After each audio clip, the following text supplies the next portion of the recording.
welcome to QI, where tonight we're on lethal form. Let's meet the death-defying Sandy Toksvig. The death-denying Jason Manford.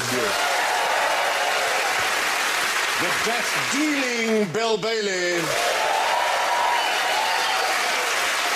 And the drop-dead gorgeous Alan Davis.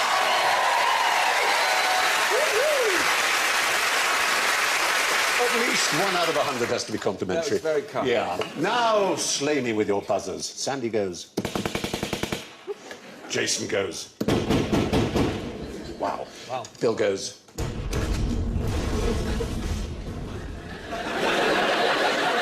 Alan goes. Bang, bang, you're there!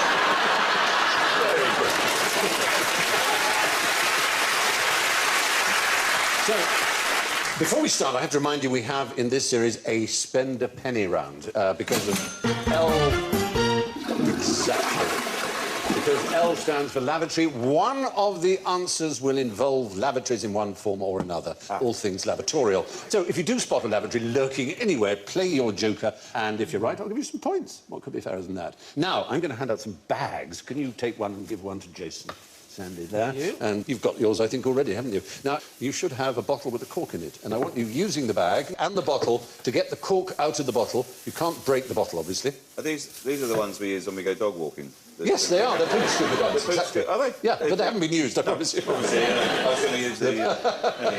The people near me have started... Does this happen near anyone else? They pick it up, put it in the bag, and then hang it on the tree. Does that happen anywhere else? Leave it hanging on a tree. Christmas decoration. You know, It's like a really shit Christmas tree, literally. Yeah. I think that's a Salford thing, Jason. Great. Sandy's looking promising. That's definitely the right idea, is to blow down the bag, but try, I think you need a little bit more down the bottle. More, as much of it as you get. You might use your pen to push as long as you don't tear the bag. Oh, it's exciting. I don't know what I'm doing. No. All right, that's my catchphrase. I'm just copying what Sandy's doing. Sandy. Oh, Sandy, yeah. Line it up. If you can line it up, it's going to go, I think. If you can, it's so close. Oh. Look, we'll show you. One of our researchers, Zara, she managed to do it, and we shot her doing it, so have a look. Shot her. Watch. There she goes. If you succeed, we will have to shoot you. There she goes. And actually just blown up it. A little bit. There it goes. There. Well done, Zara. Now. Oh, nearly. You didn't blow enough to provide enough suction, that's the key. Oh, you have to get the bag. Don't panic, Mr. Mandarin. Blow in the bag.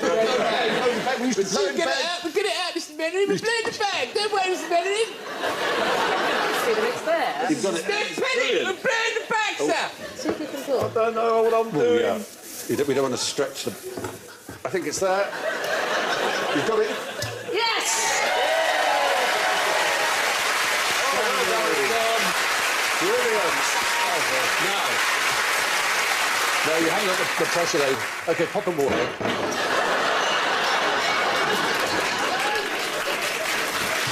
Very much one way to do it. No, but what's really interesting about this is how will this save possibly millions of lives, this trick? It's not to do with the stent thing, is it? Isn't when they blow up a little balloon? No, it's not. It's People getting corks trapped. It's not really going to save that many lives. It might save a lot of distress to people who want a cork out of a bottle, but it's not really. Is it inside the penis? Can we just clear that up? No, it isn't. Is it up the bum hole? No. In the ear. People People sticking corks in their ear. No. Is it a common condition? It is, in the third world especially, a very common condition, and one that causes millions of deaths a year. And that's childbirth fatalities, because of breech births and being stuck and so on. And it took an Argentinian mechanic who saw a video clip of the trick. His name was Jorge Odon, and he thought, that would be really good. No, Jorge. It was Corky. George in Spanish. Yeah, okay, I like sorry, that. His name was Corky. Corky Odon. And he thought that would work on babies. There's already a sucker is used. Yes, but I just want to be clear. So you're having trouble giving birth, and a mechanic comes along with a plastic bag, pushes it in, and then goes, I'm just going to blow. That's pretty much... I've seen a video. It's exactly what And the obstetrician he showed it to thought that he was on some hidden camera show and that it was a trick and he was going to be made an idiot of. But he realised that it was a fantastic idea. Because before then, do you know the device that is used to try and like pull babies out? Or the forceps. Well, the forceps is the really old one, but like the more common one now is the one on the right. It's a sort of a sucker thing. It is a isn't sucker, but it has a particular name. Ventouse. What's the other one being shouted? Kiwi. You call it a kiwi? Yeah. Oh. Oh, really? Well, then we bow to your superior Yes. knowledge. Midwifery is a good thing. Midwifery, it sounds a bit like a sort of not very noxious fart, doesn't it? Midwifery. Sorry. Can I just say, Stephen, you were up until then being so sensitive. Yeah. Your job sounds like a fart. Odon's method inserts a plastic bag, just as you said, into the birth canal, under the baby's chin. Air is then pumped in, inflating the bag gently around the baby's head. No danger of suffocation. Why is that? Because they're not breathing yet. Because babies don't breathe in the womb, exactly. Yes. The baby is then safely pulled out without the damage of bleeding forceps, and we can see that. Not in real life, All right, yeah. There you go, and that's the suction power is on a little calibrated thing, you see. And you, again, take it away, and it's exactly the same principle. Thank you. I think you've rather misunderstood the role of audience intervention. The way that the device goes around the baby is very, very similar to the way the chameleon gets its prey. It's prey, yes. Because the tongue is actually, it subsumes the prey and goes round it, and then, perhaps you could train a chameleon. To Just hold one up to the appropriate area. I feel sorry for this woman who's already said no to the engineer, and then Bill Bailey turns up. What about the chameleon? Well, she might not be able to see the chameleon if he's been hanging around for a while. That's true, yes. Well, you can take the stress out of it. It just looks like your arm. Yeah. Oh, well, what's this? It's just a pattern shirt. Yeah, it's fine. And then it runs up a tree with it. Yeah. It's raised as a chameleon. It's not a bad thing. Yeah. Everything you said about this, you know, why a mechanic...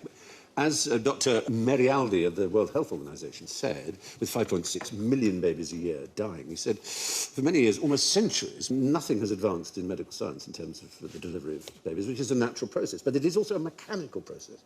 So perhaps it's not surprising that it's a mechanic who saw a way through to easing it. And I love it because it's so simple. it is so simple. It's kind of palm-smacking, isn't it? A lot of doctors and obstetricians would have thought, wow. One of the great advantages, of course, is that throughout the Third World, midwives and nurses can use it without the presence of a doctor. It's incredibly simple to learn the technique and very, very cheap, as long as you sterilise everything, obviously, which you would anyway. So, good news. Well done, that trick. Corky. A car mechanic there, yes, from Argentina, will save millions of lives with the cork in the bottle trick. Suggests some lethal uses for a laptop. Oh, some Smart leaf. bombs, guiding smart bombs. Yeah. Hitting people over the head. Damn it, Chloe. Yeah. That was like he was in the room. Just happened to have been working with him, that's all. Oh, please. Is he nice? Please tell me he's nice. He's an incredibly nice guy. He really is. Everyone adores him on the set. Kiefer, this is. Kiefer. Yeah. Kiefer? Kiefer. Kiefer, yeah. Oh, Kiefer. Oh, yeah. Yeah. What's he doing? Anyway, I don't know what you're talking My about. favourite when he talks about... 24. Oh. When he talks about parabolics. That was... Where are the parabolics? I'm like, have you seen parabolics? That's what it sounds like. Parabolics. Is it still going now, 24? Yes. I mean, he played the British Prime Minister. What kind of Prime Minister were you? Well, it was Sage? non-specified in terms of party. But were you very like sage? almost every Prime Minister we've had for the last...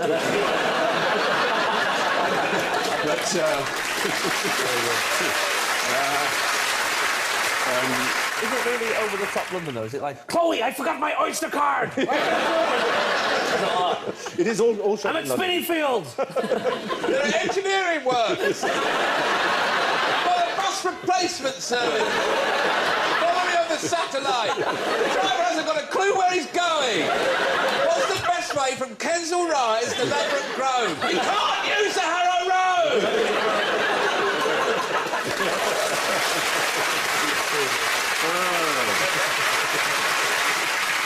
I forgot what the question was. Oh, yeah. Yes, lethal uses for All right, a so hitting laptop. people over the head. You can leave it on the rear parcel shelf of a car, and you stop too quickly. Then, Yeah. you know.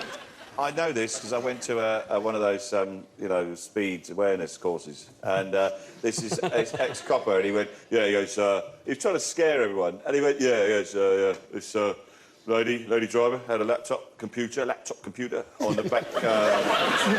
Mel Smith was in It was. He talked like that. He had a laptop computer on the back. It's very Mel Smith. On the back shelf, and she stopped too quickly, took her head clean off. Took her head clean off, like a knife through butter. And there was a dear old lady next to me who'd been caught doing 31 miles an hour. In the built-up area. A tiny little scooter thing. On a mug, yeah. On a mug. You'll have to go to a work. Yeah. She went this way, and she grabbed my hand and went, "Oh my God!"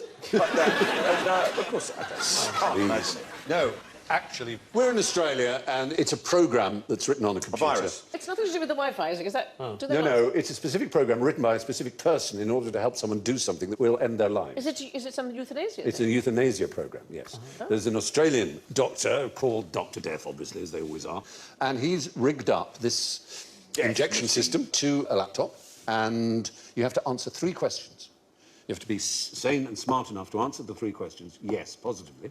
Do you know what they are? Yes, I have them for you. OK. 1. Are you aware that if you go ahead to the last screen and press the yes button, you will be given a lethal dose of medications and die? So they're not difficult questions. No. I thought it was going to be things like... They are. I What scroll year through- was the I Battle scroll- of Cressy? Yes. Yeah. I scroll through a lot of these and just press accept. Yeah. Terms and conditions. I've read them. Terms and conditions. Terms and conditions. The second one is, are you certain you understand that if you proceed and press the yes button on the next screen, that you will die?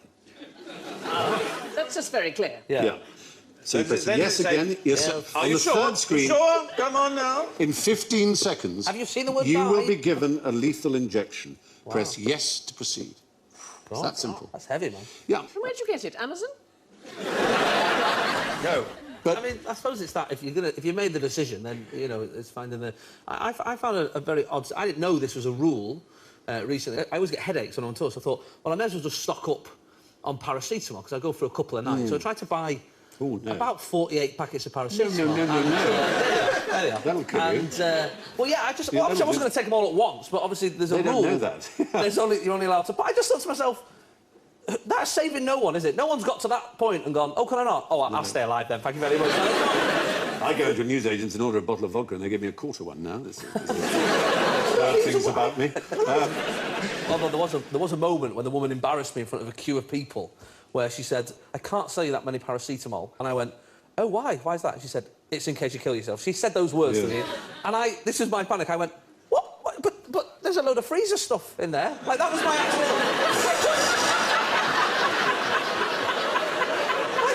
That was the logic, Keep the trolley there, there's some long life milk. Why am I going? Why am I going? Do you think go back? Do you think I'd waste that?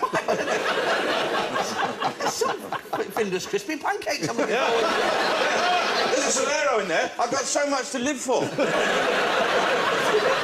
You want to look into that headache thing, it'll be caffeine related, I expect. You want to flush your system? I'll do that. With vodka? Yeah. I have to say, the only time I've had morphine was in Copenhagen. I had kidney stones and they gave me morphine. I actually think they would. It's the most painful thing to And do, my isn't it? partner said it was so embarrassing because I was just lying there going, I'm filled with honey.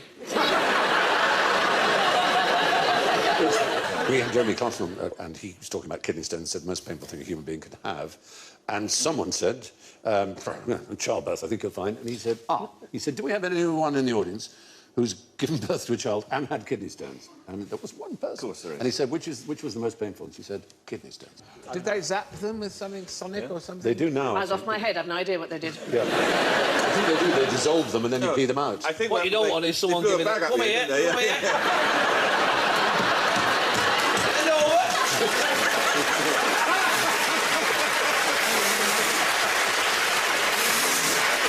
Just get this chameleon, just line up at your entrance.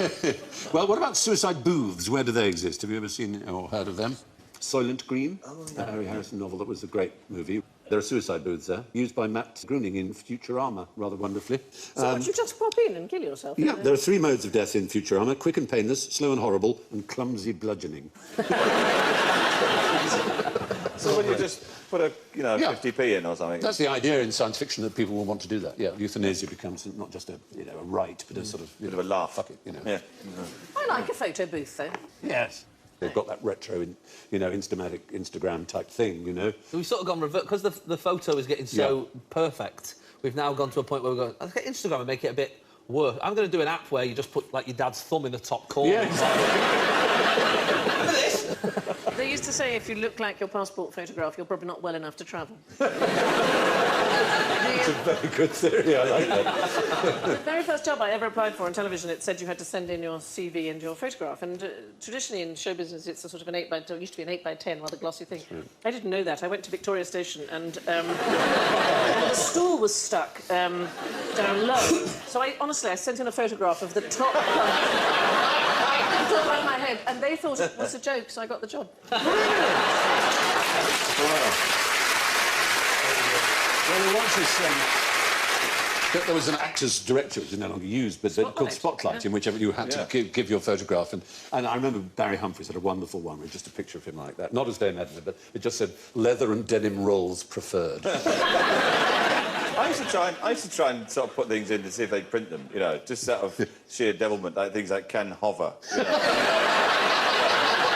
It's magnetic, you know. I'm OK round chickens, you know. They never printed them. They just probably just silly man. We'll hover on demand. Yeah. Anyway, yes, this happy little fellow is about to kill himself. How? You recognise that? He's about to... And he's about to kill himself. He is, by doing something which nature impels him to do, which is a suicidal thing to do. Fling himself off a cliff. Oh, dear. I just... throwing himself off a cliff. I thought, well, why not? Yeah, get that one out of the way. We thought it might be a lemming, and anyway, lemmings don't, of course. But no, they don't. No, it's not a lemming. It's, in fact, not a rodent. Is it not? Is it a marsupial? Is it a marsupial? It is a marsupial, yes. It's a bit of a convergent. How do you do that? It's a marsupial, and it's called an antechinus. Antechinus? Well, what are the natural things? It's either going to eat something, or it's going to drink something. What do animals live to do? They live to eat in order to survive long enough to procreate, to pass on their genes. So is there some naughty sex thing? It's about to have sex, and that is, for it, suicide. They go on an extraordinary shagging spree. I mean, it is quite unbelievable. I have to give you the details because they're pretty amazing. It's semmelparous, which means it only does it once. And it's about 12 hours on the job with one female before moving on to the next. Doesn't eat or sleep. Just keeps going in a testosterone-driven frenzy. Oh, never mind about him, that poor female. Well, that's the next one. And the next one. 12 hours? Yeah. She must be chafed. To get the necessary energy, the male's bodies strip themselves of all their vital proteins and suppress their immune systems. By the end of the fortnight, they're physiologically exhausted, bald, gangrenous, ravaged by stress and infection, and keel over and die. Wow. Russell Brand, take note.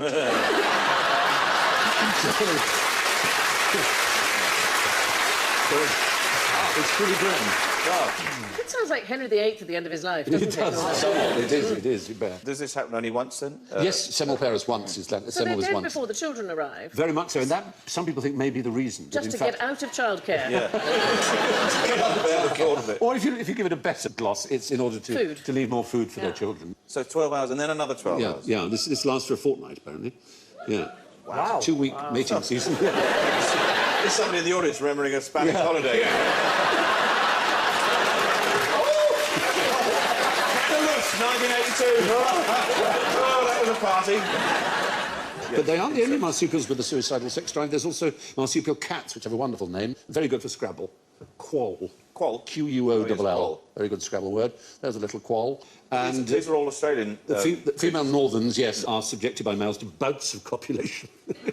Put here, that can last 24 hours, with plenty of biting and screeching. They soon get their own back, though. The postcoital male lose weight, become anemic, their scrotums shrink, their fur falls out, and they get infested with lice. Within a week or two, they die like their mousy cousins, martyrs to their genes. Wow, horrible. It's grim, isn't it? I mean, the thing is, even if that was in humans, I think most men would go, worth it. Like, I'm here now. It's worth it. What a day.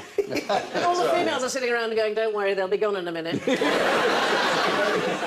presume they don't know it's going to happen to them. Well, no, they don't. They'd have no sense of the impending. There's no three questions. Well, if you have Because they sex, never knew their father. you will die. Yes. Are you sure you want sex? Yes.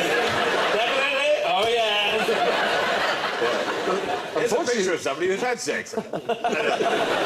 Their father, unfortunately, isn't there to tell them. By definition. So they're railroaded into this just programmed. self-destructive shagging frenzy. Programmed.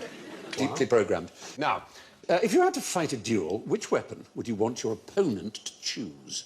A, hot air balloon, would that please you? B, a billiard ball? C, a sword? Or D, a sausage? Sausages are fairly non-lethal. You'd See, say I sausage? think you could get terrible food poisoning Yeah, from that's sausage. Yeah, but Or if you had them in a string of sausages. yeah. I don't know how you'd use the hot air balloon as an actual weapon as you land on somebody. I don't know how you... Well, the rules were that if you challenge someone to a duel, the person you challenge can choose the weapon and the place. So if you choose a balloon, Would you're be in the choosing... balloon? They can choose a gun and a balloon. Right. Which is, you know, you can pretty much work out what could therefore happen. Yeah. And you would draw straws as to who shoots first.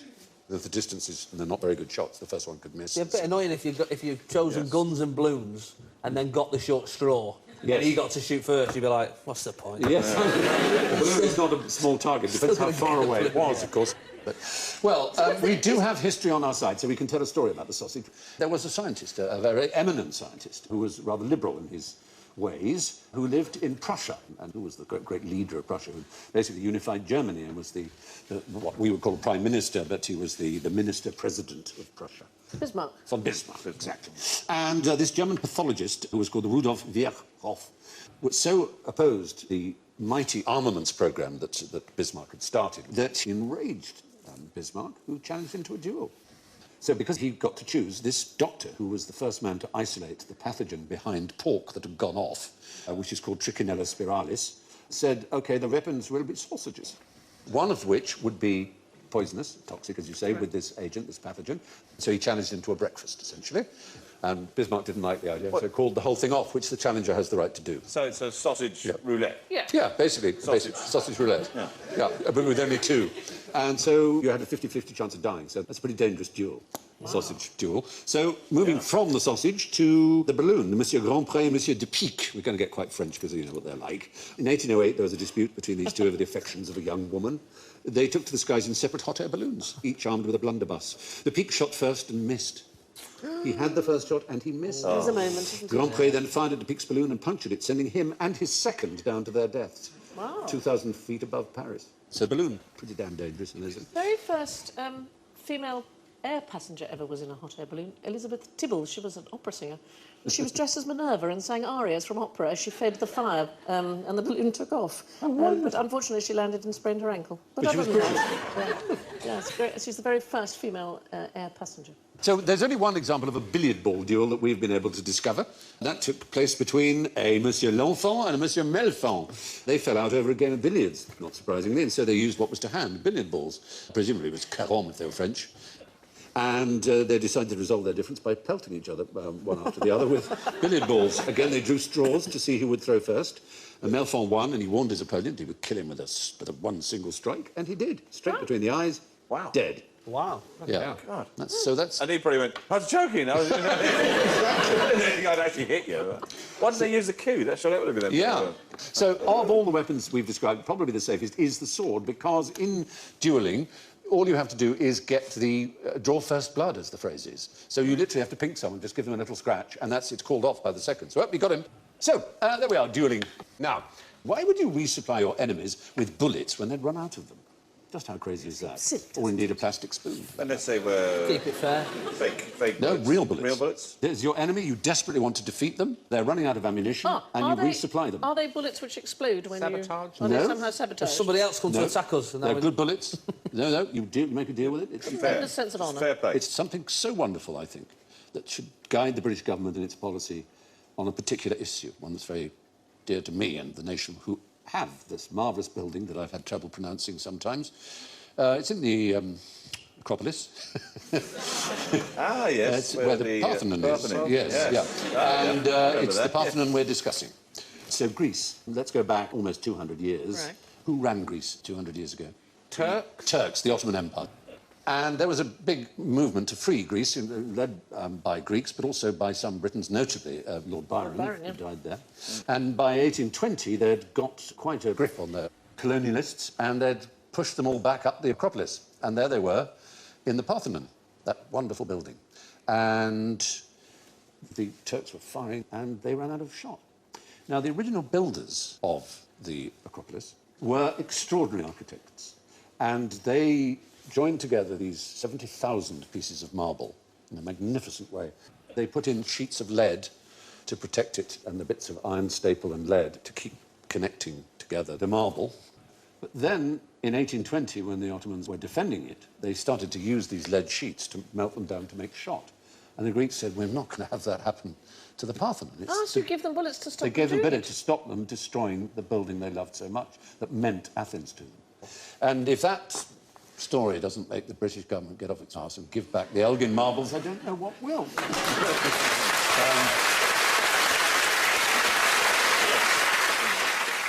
If we do that, do we have to give back everything else No, as well? no. Because we've got lots of stuff, haven't we? Well, that's the slippery slope fallacy. It's the first fallacy of logic, and it just doesn't play. Anyway, yes, that's basically it. I didn't give you much of a chance to come in on that, did I? But it's a good story. I thought it was worth like telling. it when you're passionate on a subject. Yeah, thank you. Yes. But isn't it a wonderful story about human beings, that even in the face of death, that we revere beauty and great art? Completely. More than ourselves. I think it's marvellous. It is wonderful. Absolutely wonderful. I agree. Right, now, let's go to real beauty and real splendour. Why was a pint of best in 19th century Norfolk? Just what the doctor ordered. Has it got something medicinal in it? Sure has. Poppies. Obviously. Not heroin. Heroin wasn't discovered. I'll give you heroin beer, please. Not heroin, but No wonder opium. Norfolk is kept to itself. Yeah. Heroin needs a little bit more chemical skill than they were able to show in more Finland. Breaking Bad. Yes, basically. And they'd been having this stuff for ages and ages and ages. And then, in the 19th century, laudanum became very popular. Laudanum is a tincture of a small amount of opium with alcohol.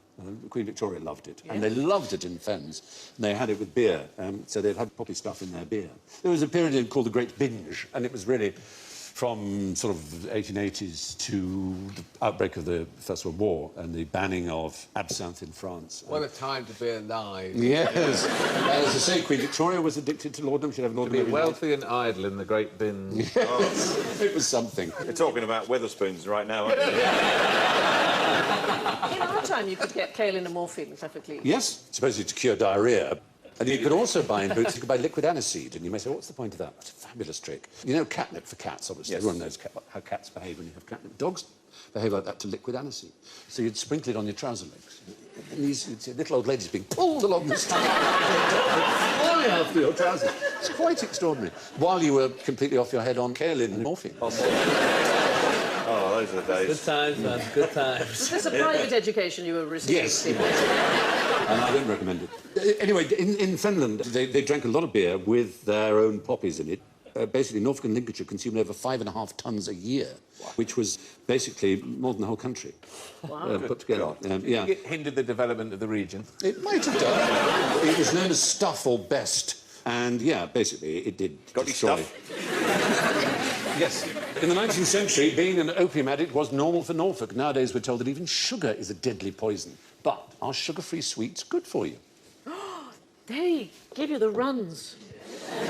Honestly, if you are at all stuffed up, 2 sugar-free sweets, you'll be singing. I don't know why. Well, I ought to warn you that you have missed your spend a penny chance. That was it. Because it's all about... It's too late now. Yes. Oh, never mind. Yeah, it's lycosin, which kind of have a mildly or moderately laxative effect. That's if you take a few of them. On the Amazon page where they sell sugar-free Haribo gummy bears, it clearly warns may cause stomach discomfort and or a laxative effect. The same page has over 250 comments. Stomach discomfort turns out to be a massive understatement. Oh, yes. Gastrointestinal Armageddon. Calamitous flatulence. Trumpets calling the demons back from hell. That's the noise, exactly. I'm just adding some noises to the story. Guttural pronouncement so loud it threatened to drown out my own voice. And flammable liquid napalm extruding. I Those are some of the milder comments. I've never known anything like it. I got some butterscotch sweets, and honestly, I You had thought 2, and that was. I thought was it was enough? a good way to help me lose weight, and it did. Yeah. Absolutely. I once tried to figure out how many gummy bears you could put into a remote control helicopter before you know, would Too heavy. compromise its Yeah. airborne stability.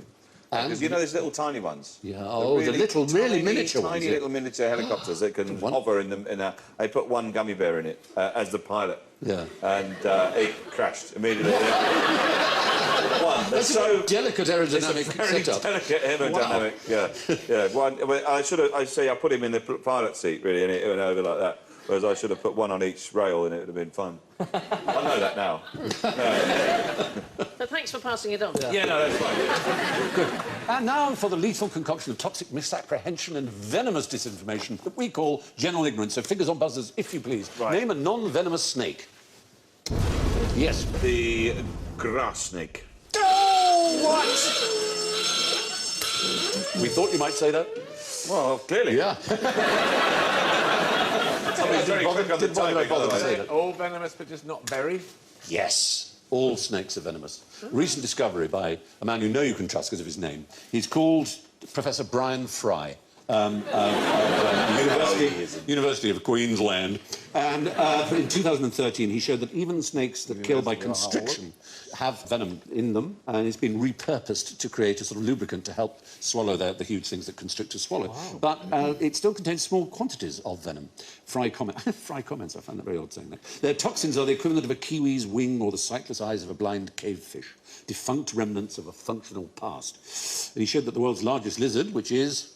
Komodo dragon. The Komodo dragon, yes, kills its prey with venom, which we all thought beforehand that it was killed with sort of bacteria, that it just basically bit it, and it had such disgusting slobber that the thing caught infections. Yeah, but they actually envenomate. It seems so, yeah. The small fangs at the rear of a grass snake's mouth do actually spit out at you, and they'll hiss and they'll strike, and you will get a small itchy infection, envenomation, as you say.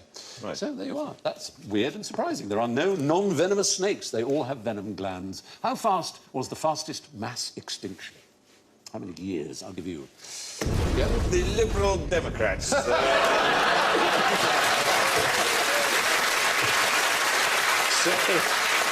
So about 2 weeks, then. 2 weeks. Yeah. You keep like Top Gear for people who don't like cars.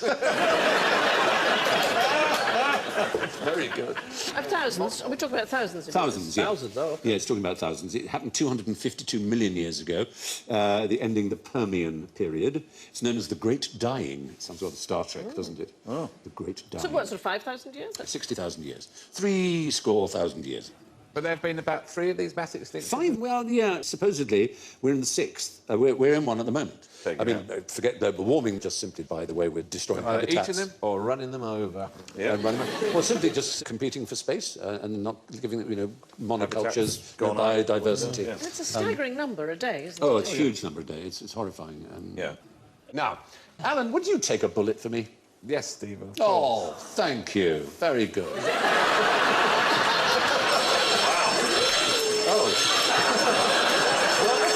Sorry, no, No, you wouldn't. Because you couldn't. I mean, that's to say, in the standard way, it's done. The diving in front of someone, you can't take a bullet for someone. Well, you'd have to anticipate. You'd have You'd have to anticipate in such an incredible way. Accidental, act. Accidentally, it would. Because, of course, a bullet goes at 1,000 feet per second. That's from a handgun. 700 miles per hour, that is. Did you know, I read this, you might like this because you like cricket, they've stopped using bowling machines because they've discovered that it doesn't help you at all. That the people who are very good at batting have worked it out before the ball's released by the shape and the angle of the arm of the bowler. Their anticipation is that much quicker. So it's actually of no use to you to practice with a machine. You must practice with people. With a human, So you train see the arm. seeing the person coming at you over and over and over and over again. Yeah. So the notion that the Secret Service are going to throw themselves in front of the President is just silly. Well, it has happened. It happened in the case of John Hinckley, who had a pop at Ronald Reagan in 1981. That's it, exactly. That's how I would do it. I wouldn't use my head. No, very sensible. I'd use my Your arse. arse. My leg. I would use that. I would use Bill. I'll get it out for you, Alan. Here's That bag, I'm taking it home with me. why do people fall over when they've been shot? It's just been shot.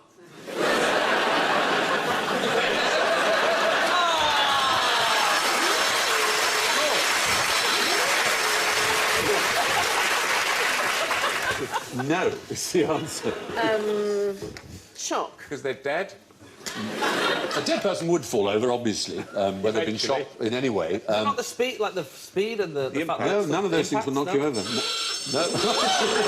Yeah, well, Unbelievable. the impact. The impact! What a bad... It's I amusing. banged my head on the fireplace the other day and I fell over. That would do it. Wait, is this a lavatory question? No, we don't. No, I don't know. Because they've seen it done in movies. Really? So in the Wild West, when they had a shootout, and because they'd never seen a cowboy film, people just carried on standing. Yeah. Most people, when they're shot, don't know they've been shot. Right. We have it on the authority of the FBI Academy Firearms Training Unit that people generally do fall down when shot, but only when they know they have. Right. That's the point. Regardless of bullet calibre or where they're hit, people who've been shot don't know it yet. Don't fall over. Unless you were shot and your leg was shot off. And If then it was shot off, you would naturally, yeah. There are circumstances. There are in which you fall circumstances. But books, films and TV have educated us that we are supposed to fall down. That's what we do. Right. Now, is it wrong to eat people? Undergraduate philosophy class. Yes, Depends on the circumstances. It would not have been wrong to eat Hitler, I would argue. I think it's wrong to eat this one. Yeah. Unless that's Hitler. Yeah. Oh, well, yeah, that's a very good ethical point. Are you saying there are some circumstances where it would be... Well, cannibalism is not illegal in Britain. Is it not? Murder is. So to kill someone in order to It eat is them is frowned by upon. obviously illegal. Dealt with by magistrates. It's certainly... I mean, no, if I had to lose a liver... sorry, not a liver, a kidney. Don't Yeah. use a liver. No, How don't many lose a livers liver. A liver transplant, maybe. I might give my old liver to someone, say, by all means, fried up with some onions if you want to. Oh, wow. You can eat placenta, can't you? The People have- placenta is commonly Yes. fried after. Yes. Yeah, absolutely. There's a special fork that Yeah. for cannibalism. There's a three-pronged fork, and I've always thought if you saw one laid on a table when you'd been invited, it'd probably be... Yeah. So it's technically not illegal to eat anyone. And so if you were to, you know, at a funeral, you just have a little nibble Well, of you the need the tail. permission. You definitely need permission. As with anything. Why hasn't anyone started, you know, in times of a recession, going, do you know what? I hardly walk anyway, so Absolutely. just have the left one. There are people in the recession who hardly walk. That's a bad one, isn't it? That is a really bad recession. In Germany in 2003, you may remember that case, there was a computer technician called Armin Meiwes who conspired, as you might say, with an engineer called Bernd Brandes to sit down and eat with him. So Armin Meiwes cut off the penis of Bert Brandt with his permission and sat down to eat it with him. He then stabbed him and froze the corpse to eat later. Brandes gave him explicit permission for the whole scenario. He originally asked Meiwes to bite off his penis. This proved difficult. Meiwes had to use a knife. He then tried to eat his own severed penis raw. Oh, not raw. Yeah. Oh. He found it too chewy. Yeah. Have you had it cooked? The danger of infection from that. Yeah. I mean, really. Yeah. Oh, this is raw. Yeah. Another fight on the grill. Yeah. They fried it in salt, pepper, wine and garlic. Oh, well, that's all right. Yeah. Not a little bit of curry powder They on tasted it and agreed it was ever done, so fed it to the dog. He then killed Brandes, hung up the body on a meat hook and proceeded to eat it over the next 10 months. He was found guilty of a sort of killing on demand, but then he was retried and convicted of murder. Did he go to prison or to some secure location? He was locked in a happy eater for the rest of his life. According to the law, eating people or bits of people is not wrong. Which brings me to the grisly business of the final scores and how interesting they are. Way out. Well, not way out, but slightly last, I'm sorry to say, with minus 19, is Jason Manford.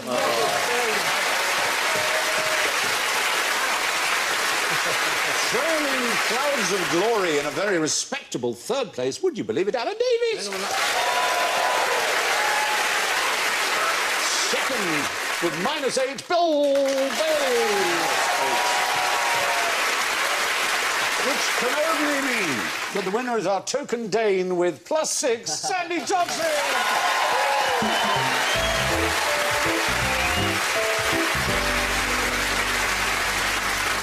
And with that, it's a big thank you and good night from Sandy, Jason, Bill, Alan and me. And we leave you with the last words of the poet Richard Savage, who died in 1743. I have something to say to you, sir.